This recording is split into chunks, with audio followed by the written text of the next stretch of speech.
Bem, esse é o nosso 24º encontro, então, de casos clínicos.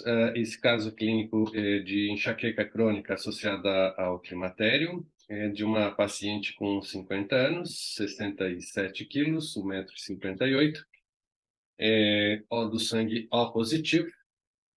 Essa paciente, ela é uma paciente muito interessante para ser estudada, especialmente porque ela tem um hábito alimentar bastante estranho, né? Ela utiliza Herbalife, ela é uma representante da Herbalife e ela utiliza a Herbalife em substituição às suas alimentações. Na grande maioria das vezes ela substitui o almoço ou janta, pelo menos uma refeição do dia, ela substitui pelo consumo de Herbalife. Isso já há 4 anos, né? A gente vai ver o que isso acarretou de fato ali na vida dela. Ela tem nas doenças familiares, hipertensão na mãe e câncer no pai, e tem desenvolvido e piora a clínica da enxaqueca crônica, assim, ela já tem há bastante tempo, ela já tinha dores de cabeça desde a adolescência, né, quando começou desde o início da menarca até os dias de hoje. No entanto, a menopausa aumentou a estimulação, a frequência de ocorrência dessas crises, e associado a isso também o consumo há 4 anos, né, da Herbalife, fez com que ela desencadeasse cada vez mais frequentemente esses acessos de enxaqueca. Então a gente tem dois processos aí acontecendo ao mesmo tempo. Uma modificação da característica intestinal pela introdução do suplemento Herbalife e as alterações hormonais, que são gatilhos bem importantes, assim, bem impactantes na vida da mulher, e por isso o aumento da frequência de ocorrência da enxaqueca. A enxaqueca foi a queixa principal que ela nos trouxe, e por isso a gente salientou aqui. Além disso, ela apresenta insônia. Essa insônia também já vem se agravando com os quadros de alterações hormonais. E a insônia, ela dorme no início da noite, ela acorda várias vezes e a última acordada dela é entre 3 e 4 horas e depois ela não consegue dormir mais. E aí, dentro desse processo, ela refere assim muito cansaço, como se as forças dela estivessem se exaurindo. Não é de esperar outra coisa, né? Já que durante esse processo de perda ela tem de fato um prejuízo bastante grave, assim, bastante grande na produção de melatonina com com esse dormir entrecortado. Ela apresenta também outras alterações que são bastante significativas em relação aos distúrbios de hormônios, né? A pele e anexo, pele dos braços e pernas ressecadas e sem elasticidade. Isso é uma condição que está bastante relacionada à redução do estradiol, do 17-beta-estradiol. Com esse nível mais baixo de estradiol, sempre acontece uma redistribuição das proteínas, em especial das proteínas de pele, cabelo e unhas. Tem uma diminuição da viabilidade desses órgãos menos importantes ao nível fisiológico, né, para redirecionar essas proteínas para condições mais necessárias para a manutenção da vida da mulher. Então, ele utiliza esses aminoácidos exatamente para outras finalidades. E em especial quando tem um processo intestinal associado nesse contexto da paciente que a gente vai visualizar daqui a pouquinho. Então, e pele ressecada é uma das alterações derivadas aí da modificação dos hormônios. Outra condição que é bem frequente também nas mulheres no climatério é o calor na região torácica e na cabeça. Os calorões, as ondas de calor, a sudorese, e segundo ela, relato dela mesma, né, parece que vai pegar fogo assim na cabeça, né? Então é como se ela tivesse em chamas, literalmente. A pele do rosto muito oleosa e o couro cabeludo também com caspa e também com queda de cabelo. Então, pele e cabelo. Isso tem uma relação muito direta com a ação do estradiol mesmo, né? A estimulação de receptores alfa e beta do estradiol nesses órgãos é um fator predisponente para a manutenção da viabilidade celular, né? Deposição de colágeno, estimulação de elastina e de queratina nos fios do cabelo. São todos fatores relacionados à ativação dos receptores de estrogênios.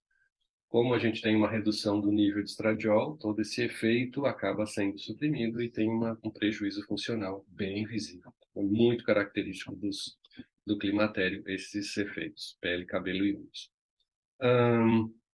No sistema cardiovascular, antes dos calorões, é uma reação que antecede, então, ao surgimento das ondas de calor.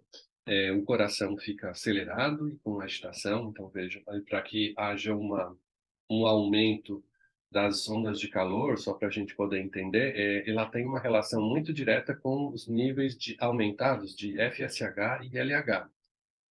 E esses aumentos de LH e FSH são produzidos por um aumento da atividade da hipófise. A hipófise, ela é estimulada para a liberação de LH e FSH pela liberação de GNRH, o hormônio gonadotrófico, hormônio liberador de gonadotrofinas, que é o GNRH produzido ao nível de hipotálamo. Então, vamos voltando agora.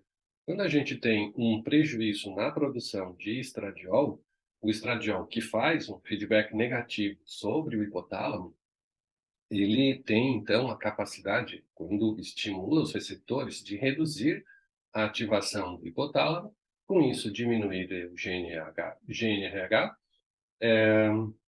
e também, com isso, diminuir o LH e FSH. No entanto, com a diminuição dos níveis de estradiol, esse feedback fica prejudicado. Significa, então, que a gente vai aumentar a atividade, a produção de GNRH e aumentar a atividade hipotalâmica. O aumento da atividade hipotalâmica faz com que sejam liberados mais GNRH, que estimula a hipófise a produzir mais LH e FSH. Com o aumento da atividade hipotalâmica para a produção de GNRH, a gente tem também um aumento concomitante, paralelo, do sistema simpático. Então, como o hipotálamo controla o sistema autonômico, indiretamente, quando ele é ativado para produzir mais GNRH, a gente também estimula o sistema simpático.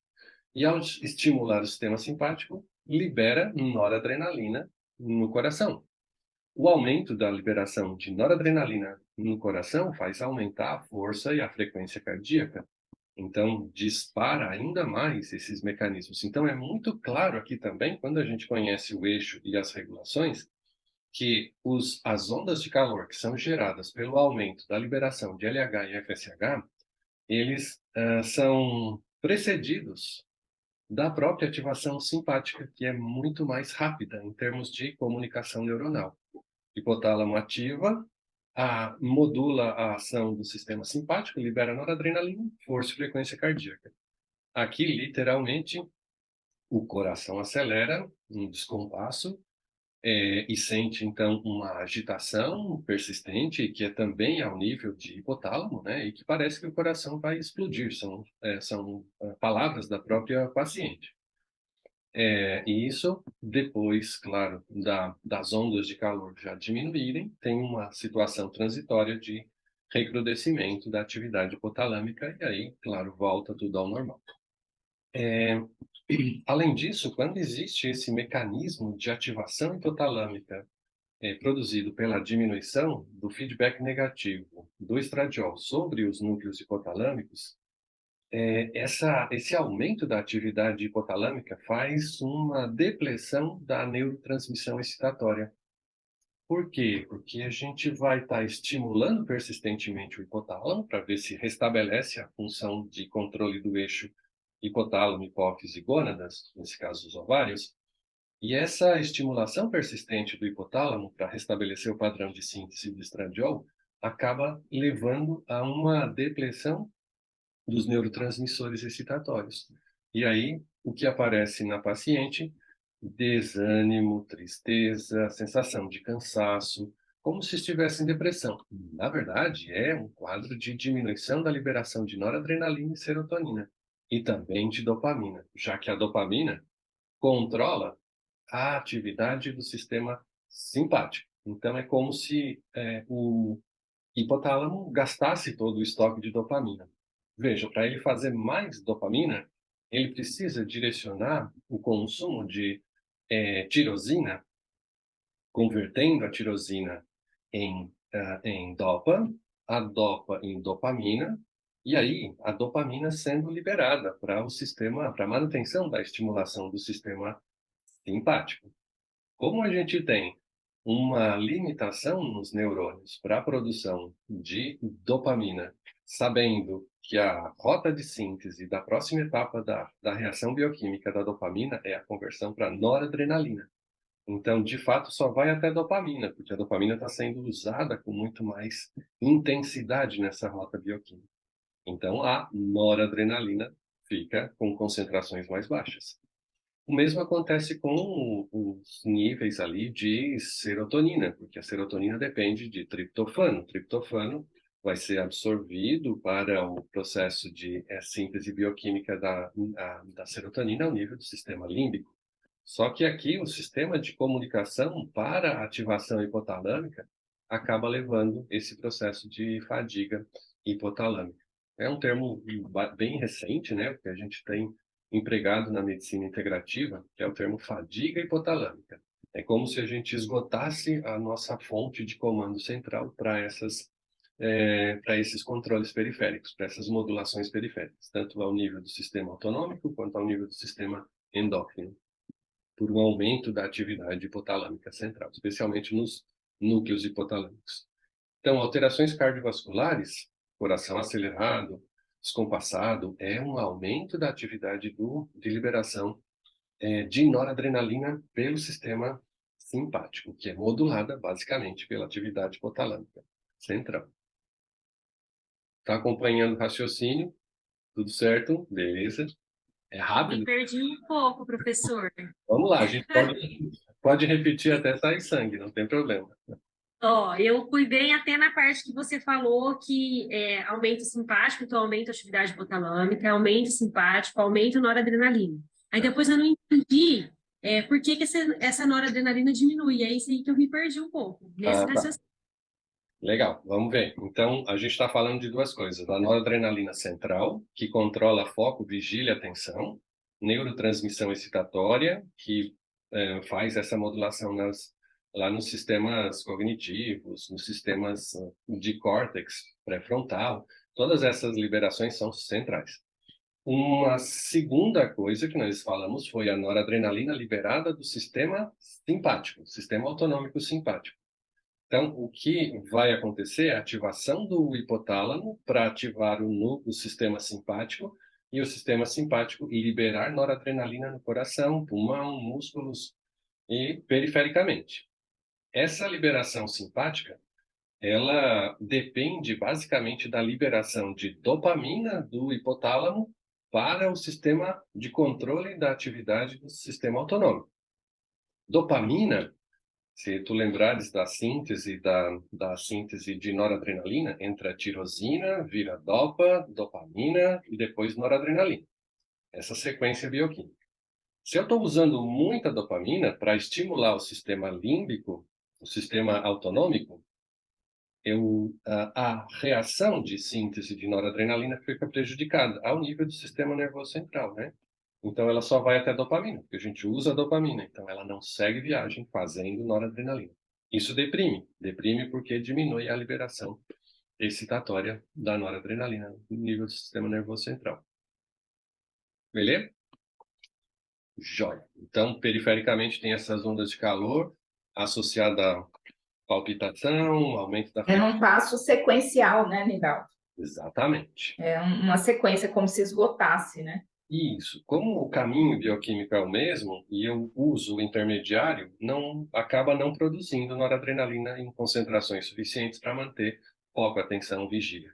Isso tudo é deprimido e, em contrapartida, ativa o sistema autonômico simpático e libera noradrenalina periférica. Beleza? A noradrenalina periférica faz não só o aumento da força e frequência cardíaca, mas também alterações no fluxo ventilatório pulmonar, então aquela sensação de respiração curta e ofegante, aumenta o fluxo respiratório, faz também contração muscular, então ela é como se aumentasse a contratilidade da musculatura esquelética, e isso tudo associado a esse mal-estar, essa condição alterada que a paciente relata. Tá? No digestivo, olha que interessante, ela tem uns 4 anos de uso aí de Herbalife, abdômen inchado, dificuldade na digestão, uma piora na qualidade digestiva. Quando come, parece que o bolo alimentar demora a descer exatamente pela própria modificação que o consumo diário da Herbalife fez na vida dela, né? Tem uma sensação que as dores de cabeça são ocasionadas pela má digestão. Tudo isso são desconfortos digestivos produzidos pelo consumo desse suplemento, que é bastante rico em conservantes, exatamente para manter, né? Porque são, na grande maioria, proteínas. Proteína hidrolisa e oxida e contamina muito fácil. Então, o que é que eles fazem para manter a estabilidade do produto? Botam conservantes, botam edulcorantes, botam substâncias aditivos, conservantes às vezes corantes também, flavorizantes, edulcorantes, para dar sabor, para dar característica ao alimento. Tudo isso, cronicamente sendo empregado sobre o intestino, gera uma desbiose, a desbiose gera inflamação intestinal, e a inflamação intestinal dá todo esse desconforto aqui, né? Prejuízo na digestão. Além disso, tem um outro sintoma bem interessante da paciente, que é o ressecamento vaginal e a dificuldade nas relações, e que tem uma relação bastante direta com a menopausa, né? A estimulação de receptores alfa e beta lá na mucosa vaginal estimula a produção de muco, que melhora a resistência contra infecções oportunistas que estão localizadas, bactérias, fungos que estão localizados nessa região vaginal. E a diminuição da ativação desses receptores diminui a produção de muco e diminui a resistência imunológica local. Por isso ela tem não só o ressecamento vaginal, como a gente vai ver também, infecções de repetição que acomete a paciente. No sistema endócrino, recentemente ela foi diagnosticada com cistos na tireoide, tinham 3 nódulos e 4 cistos, e que também acabaram trazendo um prejuízo adicional. Veja, quando a gente fala de fadiga hipotalâmica, ou alteração da função hipotalâmica, o hipotálamo tem núcleos hipotalâmicos, que são as divisões que compõem, né, os grupos de neurônios que compõem o hipotálamo, e esses núcleos hipotalâmicos, eles controlam, em especial, determinadas produções de hormônios hipotalâmicos. Então, cada núcleo produz um ou dois ou mais hormônios relacionados ao controle dos eixos hipófise-glândulas. Muito bem, quando a gente está falando de eixo do sistema hipotálamo, hipófise adrenal, hipotálamo, hipófise tireoide, nós estamos falando do núcleo paraventricular. O núcleo paraventricular, ele é ligado ao núcleo hipotalâmico, que controla a produção de GNRH. Então, quando a gente está falando de uma superativação do hipotálamo para aumentar a produção de GNRH, que vai, na hipófise, aumentar a produção de LH e FSH, para que o ovário possa produzir mais hormônios esteroidais, em especial o estradiol, a inibina B, a progesterona, a testosterona, que são estimulados pelo LH e FSH, a gente está falando de uma correlação entre o núcleo que produz o GNRH e o núcleo paraventricular, que controla a ação dos hormônios, a produção dos hormônios tireoidianos e do cortisol, lá na córtex adrenal. Se a gente estimula o hipotálamo para aumentar a produção de GNRH, a gente também estimula o núcleo paraventricular para produzir o TRH e o CRH. Então, a gente vai ter uma estimulação dos eixos hormonais. Quando a gente estimula o hipotálamo e ele começa a produzir GNRH para estimular o eixo ovariano, ele começa a produzir CRH, estimula o eixo da adrenal, e ele estimula o eixo da tireoide, a gente vai ter uma ativação concomitante desses eixos. Então, o que é que vai resultar da ativação persistente do hipotálamo sobre o eixo adrenal? Aumento do nível de cortisol, hipercortisolismo. Hipercortisolismo, que vai estar diretamente ligado à irritação, ao estresse aumentado, ao aumento da percepção de estímulos ansiogênicos, tudo estressa, tudo irrita, a mulher fica pilhada. E o homem sai de casa, na grande maioria das vezes, vai jogar futebol, espera passar a raiva, quando volta, toma um banho, se enfia na cama, e se tiver suado, não tomou banho, vai pro pau também. Vai levar cascudo. Nesse contexto, a irritação pelo hipercortisolismo é gerada. No entanto, além da ativação do eixo adrenal, também ativa o eixo da tireoide. O que acontece? Libera TRH, que ativa a hipófise a produzir TSH. E se ativa a hipófise para a produção de TSH, o tireotrófo endoidece, vai produzir a milhão, né? Então, não tem um controle sobre o processo de produção, porque a ativação do hipotálamo está estimulando lá o tireotrófo. Como ele ativa muito receptor de TSH, pela liberação do TSH lá no tireotrófo, aumenta muito o consumo de energia dentro das mitocôndrias desses tireotrófos. Resultado, radicais livres são produzidos, exatamente para produzir mais T4, mais T3, mas também para manter o fluxo de resposta de sinalização celular associado ao receptor de TSH. Aumento da atividade oxidativa mitocondrial de tireotrófo é um gatilho para cistos e nódulos. Aumenta a incidência de performance de oxidação de DNA, o que leva à modificação da característica de expansão dessas células tireotróficas. Então, quando eles vão reproduzir agora com um estresse oxidativo que oxidou parte dos núcleos de DNA responsáveis pela reprodução celular, ele expande mais rápido e gera, então, esse descompasso na viabilidade dos tireotróficos.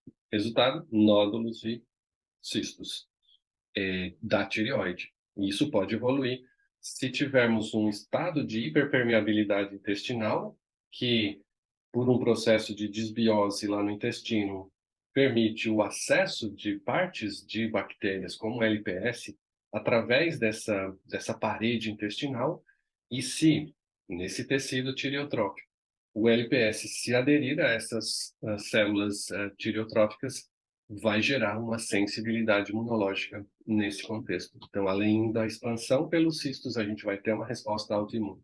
E que é muito provavelmente o que aconteceu aqui, os dois fatores ao mesmo tempo sendo disparados. Sensibilização pelo LPS que aderiu ao tireotrópico, mais a superativação do hipotálamo sobre o eixo da tireoide. Associado a isso, ela tinha ainda tensão muscular, principalmente na região do pescoço. Lembra que a gente falou do que acontece lá na liberação do sistema autonômico? Contração muscular. Contração muscular, claro. E aonde que tem mais contração? Onde a paciente tem mais... Miraldo, eu atendi paciente assim ontem. Então... Parece essa paciente que você está falando, só que ela teve uma infecção de Covid, evoluiu para um Covid que evoluiu para sinusite aguda. Sim. Sinusite aguda tratou com um ciclo de antibiótico. Sim. Tá nesse contexto dessa paciente, fez 3 ciclos de antibiótico por uma infecção urinária por uma E. coli resistente. Pensa esse intestino dela como não tá. Nossa, e aí ela veio para mim com dor de cabeça, com dor nas juntas, com dor muscular, entendeu? Já com inflamação nas mãos, ou seja... um intestino hiperpermeado, seguramente. Agora eu quero ver por onde abordar primeiro, vamos chegar lá. Vamos chegar lá. Articulações, olha, o que é que ela já sente? Sente o joelho esquerdo quando esforça, tem dores no pescoço, ombros e tensão constante. Constantemente está ativado o negócio ali, né? O sistema simpático, se a gente fizesse uma neurometria funcional dela, ia dar sistema simpático 98%, sistema parasimpático 2% de controle. E isso tudo piora a enxaqueca. Sem dúvida, isso aí é um dos gatilhos, né? O aumento da percepção de estímulos estressores, ansiedade, e a ativação simpática com um consumo energético muito acelerado. Em relação à energia, ela sente-se entediada demais, às vezes não tem coragem para nada, na maioria das vezes ela se sente desanimada, se achando improdutiva, fracassada, sem forças e letárgica. Isso também é uma condição muito frequentemente encontrada nas pacientes com climatério, em síndrome do climatério, né? Sobre a mente, né? Ela não tem paciência nenhuma. Foi uma frase bem interessante que eu gostaria de compartilhar com vocês, que ela diz que às vezes pensa que o ser humano devia ter férias de ser humano, que ela não consegue mais continuar convivendo com outras pessoas pela própria condição dela, né, de hormônios e de humor. Mudanças constantes de humor, e isso pode acontecer assim, entra no quarto, sai do quarto com outra personalidade, com outra característica de humor, deprimida, isso tudo misturado, assim, alegria, tristeza, raiva, euforia, sentimento, choro, e tudo isso acontece na mesma sequência de horas, assim, mudanças muito, muito dramáticas. Nem ela se aguenta, exatamente, Marta. Muito provavelmente nem ela se aguenta. Raciocínio clínico integrativo para essa situação da paciente com enxaqueca e climatério. A enxaqueca tem uma série de... é considerada, né, uma cefaleia, normalmente pulsátil, latejante. Ela tem, então, uma condição que se expressa dependendo da intensidade dos agentes indutores dos gatilhos, dependente dessa condição, varia de moderada a grave. E ela pode afetar ambos os lados da cabeça e frequentemente é agravada pela atividade física, luz, sons, odores. E vejam, se vocês levarem em consideração que a atividade física é uma resposta interna, né? Uma modificação do ambiente interno com produção de radicais livres. Se a gente pegar luz percebida pela nossa retina, que vai até o hipotálamo para a construção daí uma resposta periférica. Sons captados pelo nosso ouvido, que leva até o hipotálamo. Odores, que vão ser percebidos pelo nariz, que vai até o nosso bulbo olfatório, que é ligado ao hipotálamo. E isso acompanhado de náusea, cujo centro de vômito é no hipotálamo. Tudo se resume a essa região central, que converge todas as nossas informações sensoriais, internas ou externas, e que a partir dali coordena toda a resposta endócrina, simpática e parasimpática e límbica. Então, essas três condições são mediadas para que a gente possa ter uma resposta adequada ao ambiente que está desenvolvendo. Vários gatilhos são indutores desse processo. Uma pré-condição normalmente associada à genética, então pacientes que têm uma predisposição genética, a frequência muito maior de ocorrência é em mulheres, então tem um componente hormonal feminino muito presente. Esses distúrbios hormonais, então, muito, muito relacionados ao estradiol, mas também ao uso de contraceptivos, estrogênicos, falta de sono, incluindo a insônia, mudanças no clima, em particular da pressão barométrica, fome, estimulação excessiva dos sentidos, de novo aqui os sentidos, né, que levam a informação para o hipotálamo, estresse e todas essas condições a paciente estava apresentando. Então, tudo para ela era a vida dela era um gatilho para desenvolver a enxaqueca, né? Agravou ainda mais, claro, com a chegada do climatério, com todos esses distúrbios hormonais que o climatério traz consigo. Então, de fato, foi uma condição bastante impactante. A gente tem que distinguir, e ela própria distinguia, quando era tipo tensional, quando era uma cefaleia tensional, e quando era enxaqueca. A tensional, ela tem uma relação muito direta com os movimentos de contração da região medular, né, especialmente no pescoço, e a enxaqueca tem todo esse contexto que a gente trabalhou. Então, tem bastante diferença entre elas. Também na percepção dolorosa, a ideia aqui era que a gente tivesse um controle específico para controlar a percepção de dor dela, incluindo aí desde o estímulo para desencadear a crise de enxaqueca, mas também a transdução e a transmissão e a modulação e a percepção ao nível central dessa dor. Então, como isso tudo acontecia, desde a transmissão, modulação e percepção dolorosa que acontece de fato ao nível central. A gente não sente a dor aqui, a gente sente a dor lá em cima, lá na cabeça. Então só sente a dor quando ela chega de fato lá nos níveis, nos núcleos centrais, cuja base é também hipotálamo, de percepção dolorosa. Sobre o climatério, a gente tem algumas considerações. Primeiro, o climatério é aquela transição de humor, né, desde o início da última menstruação e todas as alterações hormonais que acontecem antes e todas as alterações que acontecem depois da última menstruação. Então, o climatério é todo esse período. E síndrome do climatério é quando a gente tem alterações nesse período que são definidas com sintomas característicos, uma ampliação dos sintomas. Por isso a gente chama de síndrome, é um conjunto de sintomas. Só para a gente relembrar aqui, o colesterol é o nosso elemento-chave para a síntese do 17-beta-estradiol, para a síntese dos hormônios esteroidais, testosterona e estradiol em especial.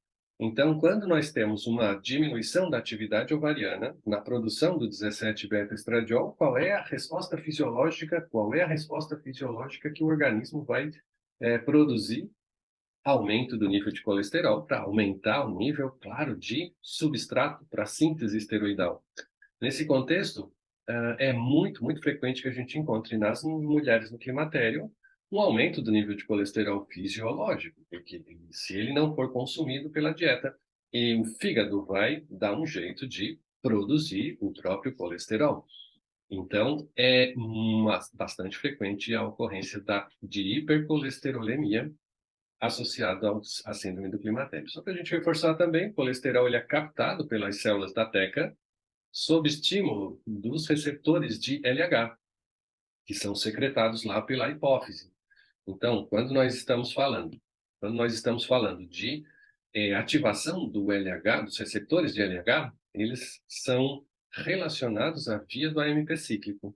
Essa via do AMP cíclico, e eu reforço isso para que vocês prestem atenção em relação ao AMP cíclico, porque essa via de ação via AMP cíclico é uma via facilmente oxidada, ou seja, ela responde muito rápido ao estresse oxidativo nessas células. Quando a gente tem um processo relacionado à inflamação ovariana, primeiro o que acomete ou são os receptores relacionados a essa via de transdução. Quando a gente vê o LH, o receptor de LH, assim como o receptor de FSH, ambos têm a mesma via de sinalização, via do AMP cíclico. Então, eles são muito suscetíveis ao estresse oxidativo. A gente tem uma condição predisponente aí de uma mulher, por exemplo, que consome um nível muito alto de ômega 6 na sua dieta alimentar. O ômega 6 é muito facilmente oxidado. Significa que as membranas das células dessa paciente são também muito facilmente oxidadas, o que gera um estresse oxidativo muito grande, né? A possibilidade de estresse oxidativo. Para que sejam, então, produzidas todas essas sinalizações celulares para a produção de androstenediona na célula da teca e de estradiol nas células granulosas, nós temos que ter energia. Energia que vem da onde? Das mitocôndrias. Mitocôndrias que usam glicose e oxigênio para, na cadeia respiratória, produzir o ATP. Como aumenta a intensidade, a necessidade de produzir esses hormônios para a manutenção do processo fisiológico, aumenta muito a atividade energética. E aí, para produzir energia, gera radicais livres. Então, pacientes que têm uma dieta rica em ômega 6 seguramente vão desencadear processos de senescência celular ovariana muito mais rapidamente. E vão desencadear, claro, uma situação de sintomas relacionados ao climatério. Então, uma das primeiras coisas que a gente fala para as pacientes que estão aí chegando nos 40 é reduzir o consumo de ômega 6 e restabelecer uma dinâmica de reintrodução de ômega 3, que são mais resistentes, que ocupam o mesmo sítio de incorporação nas membranas celulares, para prevenção da ocorrência de danos lesivos senescentes lá nos ovários, reduz o envelhecimento prévio dos ovários, né? Então, essa via é muito, como a gente já mencionou, né, muito facilmente oxidada e deve ser prevenida. Também a inclusão nesse processo de condição temporal da mulher, introduzir dietas antioxidantes e dietas anti-inflamatórias. Reduzir alimentos que são potencialmente imunogênicos, para reduzir a sensibilidade intestinal, inflamatória intestinal, e incluir dietas antioxidantes naturais. Essa é uma condição para reduzir esse estresse. Isso acontece já depois dos 30 anos, tá? Assim, como já diminui a secreção de inibina lá pelos 30, pelos 40 já diminui estradiol e estrona, isso só piora, né? Então, se agrava a cada nova alteração funcional, quanto mais células ovarianas vão sendo decompostas, vão sendo degradadas, vão evoluindo, mais inflamação gera, mais radicais livres são gerados e mais rapidamente a evolução acontece. E isso acontece de fato aqui, né? Nessa descrição que a gente deixou para vocês. Aumento de GNRH porque diminui estradiol, o aumento de GNRH dá aquela estimulação hipotalâmica que leva a um aumento de FSH-LH. FSH-LH, ondas de calor.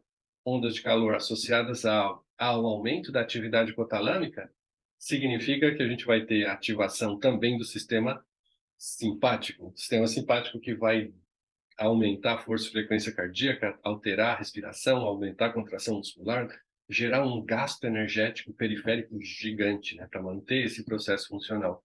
Além disso, o que acontece quando estimula o hipotálamo, estimula também o eixo da adrenal. A estimulação do eixo da adrenal aumenta a produção de androstenediona, como um androgênio produzido ao nível da própria adrenal. E esse é um mecanismo também de defesa do próprio organismo da mulher, porque a androstenediona, no tecido adiposo, é convertido em estradiol pela aromatase. Como a gente tem aromatase em tecido adiposo, é interessante para o organismo que mais tecido adiposo esteja no organismo da mulher para converter mais androstenediona em estradiol e gerar com isso mais estradiol para repor os déficits produzidos lá ao nível de ovário. Por isso as mulheres engordam e têm mais tecido adiposo abdominal e por isso elas têm mais ansiedade e por isso elas têm também fadiga adrenal associada, porque a adrenal foi pensada para ter um fluxo de liberação pela manhã e depois repousar durante todo o dia. Durante esse período, a adrenal entra no processo de ativação persistentemente ativada, porque o hipotálamo está a milhão lá em cima, mandando o GNRH para baixo para tentar produzir estradiol. Só que manda também CRH, que ativa a liberação de ACTH, que aumenta a liberação de hormônios, que aumenta a liberação de cortisol. Então, esse é um detalhe da liberação dos hormônios, a partir do climatério, das mudanças do climatério. Tem a última menstruação, e aí os níveis de FSH-LH aumentam, testosterona baixa, estradiol baixa, inibina B baixa, tudo o resto ladeira abaixo. Dali para cima, só para baixo. Essa é a história. A gente sabe que os receptores de estradiol, do tipo alfa e beta, eles têm importância fundamental em vários elementos do sistema nervoso periférico, dos sistemas fisiológicos periféricos e do sistema nervoso central. Então, central e periférico e mais os sistemas metabólicos, né? Ovários, mama, fígado, sistema nervoso central, ossos, e regula todas essas funções. Muitas dessas funções dependem basicamente, especialmente no sistema nervoso central, dependem da capacidade que o estradiol tem, o 17-beta-estradiol em especial, de regular a atividade das nossas proteínas da cadeia respiratória. Então, o 17-beta-estradiol estimula o mecanismo de produção energética e, por isso, ele é tão impactante quando ele é suprimido do sistema nervoso central em relação às atividades, às funções mentais, levando a um prejuízo cognitivo, a diminuição dos comandos centrais para ordens de repetição, para definição de uma função de trabalho, né, laboral, uma diminuição da responsividade assim emocional, um aumento da atividade ansiogênica, quadros depressivos. Tudo isso acontece porque falta 17-beta-estradiol, falta energia mesmo, falta ATP lá para o neurônio manter as funções adequadas, né? Então, algumas dos sintomas associados ao climatério, vejo que quase todas elas a nossa paciente estava apresentando. Alterações na distribuição de proteínas de tecido, pele e cabelo, modificação na redistribuição de gordura corporal, isso ela não tinha, estava até bem magra, né, para o contexto dela. Talvez, claro, porque ela tinha um consumo muito baixo, né, ela substituía a alimentação pelo suplemento. Secura vaginal, alterações de equilíbrio plasmático do HDL, modificações da capacidade de fixação de cálcio nos ossos e aumento da incidência de transtornos depressivos, irritabilidade e também esquecimento com Alzheimer. Protocolo integrativo para a paciente. Vamos lá, Patrícia, vamos chegar onde tu querias. O que a gente estava falando de sugestão de exames? A gente sugeriu os exames, ela não fez todos os exames, ela disse que não tinha saco para fazer exame, e aí trouxe alguns exames que ela já tinha feito, e 15 picogramas por ml de estradiol, baixíssimo em relação ao ideal. GOT-GPT estourando já, porque ela tinha um quadro de já hepático em desenvolvimento, muito tempo, consumindo o Herbalife e acaba detonando também o fígado. Todos aqueles conservantes precisam ser metabolizados em algum lugar, metabolização é no fígado, e aí o fígado sofre bastante com essas suplementações. Além disso, vitamina D baixa, né, 29, o ideal seria nesse período, do climatério de 50 para cima, 50 nanogramas por ml, pelo menos, para a gente estabelecer um padrão normal basal. Protocolo inicial. Finais Colinos e Cílio Mariano. Por que começamos por aí? Porque o fígado estava baleado. Se nós não protegêssemos esse fígado, nada do que a gente pudesse fazer depois ia resultar em benefício, porque o fígado oxidado, o fígado com hepatócitos em destruição, seguramente seria uma fonte adicional de radicais livres, de estresse oxidativo. Então, cuidar desse fígado era essencial. Com aqueles níveis de transaminases, seguramente a gama-GT também ia estar alta, porque é um estresse oxidativo que leva à degeneração dos hepatócitos e, com isso, um prejuízo muito grande na própria resposta dos receptores. Lembra que a gente falou do FSH, LH, do ACTH, do TSH, que são receptores acoplados ao mecanismos de sinalização do AMP cíclico e que são muito facilmente oxidados? Reduzir a oxidação ou as fontes primárias de oxidação são importantes. Fígado, então, Cinares Colinos e Cílio Mariano. Depois, neurônio, né? Neurônio restabelecer um padrão de transmissão neuronal. Energia via coenzima Q10, fosfatidilcolinesterina para restabelecer padrão de viabilidade das membranas neuronais, magnésio e selênio e zinco para regular os níveis desses eletrólitos lá em cima, e 3 plantitas, Vitânia sonífera, que dá energia como adaptógena e melhora a qualidade do sono, astragalus, que melhora a resposta imunológica, e sedum róseo, que faz neurotransmissão, melhora da neurotransmissão com uma neuromodulação. Além disso, a gente botou também uma derribose para dar mais uma pilha lá nas mitocôndrias da paciente, gerando mais energia neuronal, né? A ideia era essa. Protocolo inicial ainda, recuperação hormonal, aquela fórmula que a gente já usa padrão para mulheres no climatério, então com trifolium, pelas isoflavonas angélica para regular a atividade uterina, pticopétalo-lacoide para melhorar a produção do eixo, ativação do eixo hormonal gonadal, e o tribulus para ativar receptores de testosterona, melhorar a libido, e a urtica dioica para desinflamar e também para inibir a aromatase. Então, a aromatase 5-alfa-redutase. Melhorar, então, todo o contexto da testosterona. Repusemos vitamina D, também as demais vitaminas lipossolúveis, porque se a D está baixa, as outras também estão baixas. Vitamina E tem um efeito antioxidante central muito legal, então repor vitamina E é importante. A K2, como um coadjuvante da D3, também é essencial. E a vitamina A, como um adjuvante para equilibrar aí o pacote lipossolúvel das vitaminas. 15 dias depois, começamos com uma sequência de medicamentos. O Oxfree, que é uma parte aquosa, a fração aquosa da própolis verde, com propriedades antioxidantes.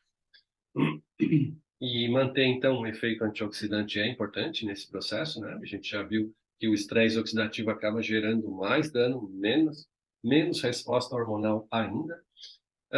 E entramos com o Tenlive. Tenlive é o Tanacetum parthenium. Tanacetum parthenium, ele é padronizado a 100 miligramas de partenolídeo. 100 miligramas de Tanacetum parthenium tem o equivalente a 0,6 de partenolídeo. Partenolídeo é o ativo principal do Tanacetum. Ele faz um efeito de redução na produção de mediadores inflamatórios, sobretudo no sistema nervoso central, para reduzir neuroinflamação, na diminuição do processo de mediadores inflamatórios, reduz a sensibilidade dolorosa, a percepção dolorosa lá ao nível do sistema nervoso central. Isso ele é bem utilizado, tem monografia oficial, que eu incluí lá na nossa plataforma. A monografia do OMS, a monografia, a bula, na verdade, do Tenlive, e uma revisão também mostrando as doses que foram revisadas para essa planta, a última revisão que saiu agora do Tanacetum parthenium. Uma opção, ela disse, talvez eu não encontre o Tenlive, eu quero uma formulação de chá. Pode ser usada na chá também, na forma de planta seca moída triturada, meio grama para 200 ml de água fervendo. Está aqui em espanhol porque uma das prescrições que eu fiz para o Peru não tinha lá o Tenlive, não é comercializado. E aí ela também não conseguia importar medicamentos do Brasil ou dos Estados Unidos, fechado total. Aliás, um alerta, né? Os países latinos estão com as suas fronteiras fechadas para receber suplementos. Um grande experimento mundial está sendo feito, bloqueando o acesso às pessoas a outras formas de tratamento. Esses suplementos aqui não consegui mandar para lugar nenhum desde o Brasil. Para México, para Equador, para Argentina, não, a Argentina mesmo está totalmente fechada. Para o Peru, não vai. Tudo fechado. A indústria farmacêutica botou a mão e vai fazer o experimento agora nesses países, testes clínicos. Então, somos, mais uma vez, cobaias aí, né? Da grande farma mundial. Palhaçada. É verdade. Foi até a do Equador, a gente conseguiu produzir aqui, mandou para lá, chegou lá, ficou preso na alfândega, tinha que pagar $800 se ela quisesse ter acesso ao medicamento. E aí, os $800 não dá, né? Mais fácil eu comprar passagem no Brasil e pegar o medicamento e fazer o tratamento lá. Aí desistiu. Mas bem assim, sabe? A gente está totalmente sob domínio do terror, sob o domínio do terror mundial. Alguém está mexendo os pauzinhos aí para a gente ficar como rebanho, né? Uhum.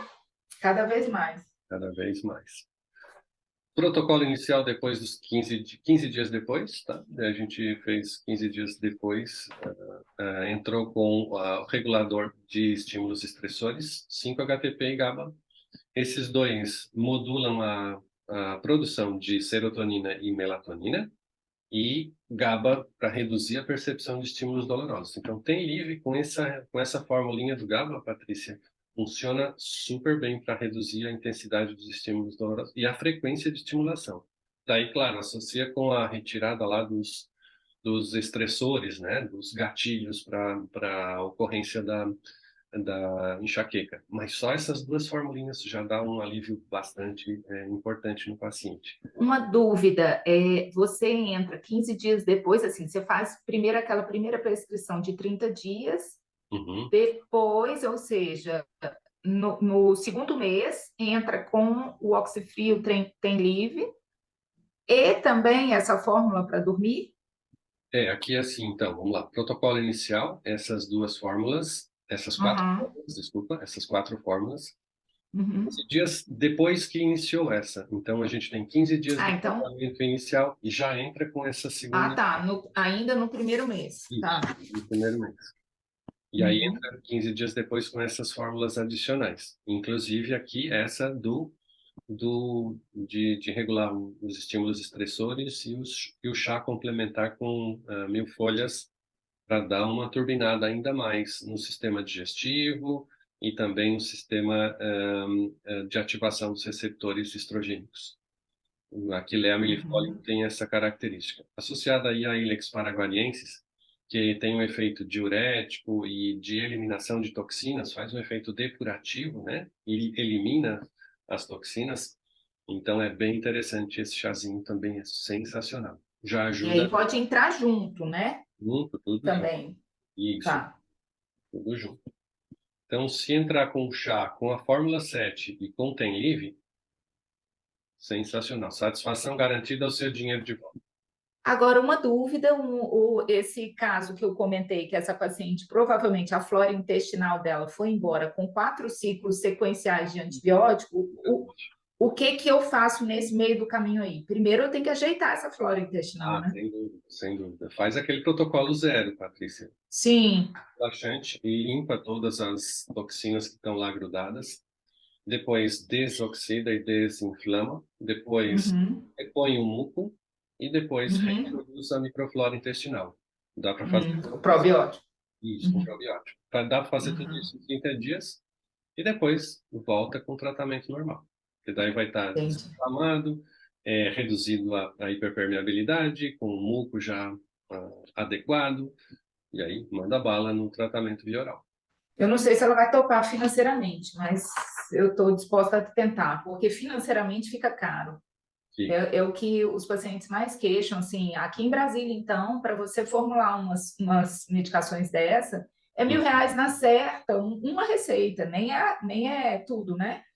Então, aí eu tenho feito, assim, um leque de opções de farmácias e peço pacientes, sai procurando, porque tem que fazer orçamento. E ainda incluo a de Santa Catarina aí, que é aquela de Imbituba, a Omnivita. Eles têm um preço bem competitivo, assim, porque eles fazem... Mas dá para baratear, tá? Se a gente... nesses pacientes, por exemplo, lá de fora, que eu não consigo mandar a suplementação, eles não conseguem fazer lá, porque não existe farmácia de manipulação nesses outros países, e industrializados, todos assim, ia ter que espalhar coisa para comprar, é impossível, assim, fazer uma fórmula condensada dessa. Com vários suplementos industriais não dá também. O que a gente fez foi usar estratégias locais, assim, com plantas mesmo, com chás ou com tinturas, substituir por opções que sejam mais facilmente encontradas, né? Que sejam Viáveis. baratas também, mais viáveis. Então, dependendo do grau de comprometimento financeiro que o paciente tem, a gente consegue fazer uma modulação boa. Inclusive, essas suplementações iniciais aqui, a gente consegue isoladamente, né, em complexos multivitamínicos. Não é o ideal, porque lá eles botam os corantes, os estabilizantes, tudo mais. Mas dá para fazer também. É só questão de a gente ajeitar e... Não fica barato também. Não, barato não, né? Mas é mais barato do que manter um processo de evolução crônica da doença, né? Com certeza. Agora, deixa eu te perguntar outra coisa. Eu sempre tive dúvida nessa dose de 5.000 de vitamina D. Como assim? No meio médico, quem está mexendo com isso, eu tenho sido mais ousada. Eu tenho feito 10.000 com 240 de vitamina K, dobrando essa fórmula. Porque justamente para tentar ter um ganho dessa vitamina D mais rápido e fazer uma reserva mais rápida. Te pergunto, há algum inconveniente em termos de absorção entendeu? Em termos de biodisponibilidade dessa formulação dobrada? Não, pelo contrário. Se existe uma deficiência fisiológica, o organismo absorve o quanto realmente ele precisa. E isso é bem clássico, assim. O que tem comprometimento é aquela dose de 50.000 e uma vez por semana.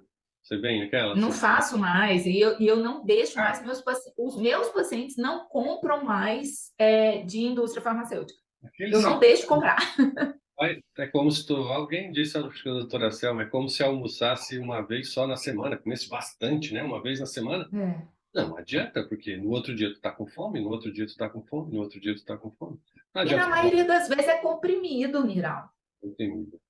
Na maioria das vezes. Outro dia eu recebi a visita de um laboratório me passando uma vitamina D de 20 mil unidades. Comprimido. Eu perguntei a cápsula? Não, comprimido. E aí, Aí comprimido? que não absorve mesmo. Aí que não dissolve. Aí é só comendo dinheiro do povo. Então, assim. E aí acha que está protegido e paga por isso, né? Pelo E paga horrores, paga horrores. 50 mil. Bom, e aí fechamos essa prescrição com essas duas fórmulas. E aí, para paciente que tinha comprometimento de ciclos regulares de infecções vaginais, além de a gente melhorar a resistência pela ativação dos receptores lá naquela fórmula para menopausa, a gente ainda fez tratamento local com Cronel, gel vaginal, e mais um banho de assento aqui, que é para lavagem vaginal, com barbatimão, amamelis e própolis diluídos em água para fazer um banho de assento, né? Ela fez esse tratamento para um processo de mais agudo que ela apresentou durante a avaliação que a gente teve, e ela pediu algo para melhorar a condição vulvo-vaginal. E a paciente, depois de 90 dias, então foram 3 meses de acompanhamento dela, foi então um alívio das crises de enxaquecas, passou assim, ela teve, nos 90 dias ela teve uma crise, que foi um dia que ela teve que despedir uma pessoa lá do escritório da Herbalife, e aí teve um estresse assim, um gigante, a pessoa se indispôs com ela, e aí naquela noite então ela desencadeou uma crise, e aí me ligou, disse, voltou a crise, agora eu vou ter uma por semana. Eu disse, não, calma, vai, relaxa, toma os medicamentos. Daí ela teve um sono regular e voltou. Então apresentou só essa crise nos 90 dias, a melhora dos sintomas centrais periféricos associados à menopausa, e os sintomas depressivos também foram totalmente suprimidos com associação com alívio da dor e melhora dos níveis hormonais. Foi isso que a gente teve nesses 90 dias de acompanhamento. Uhum.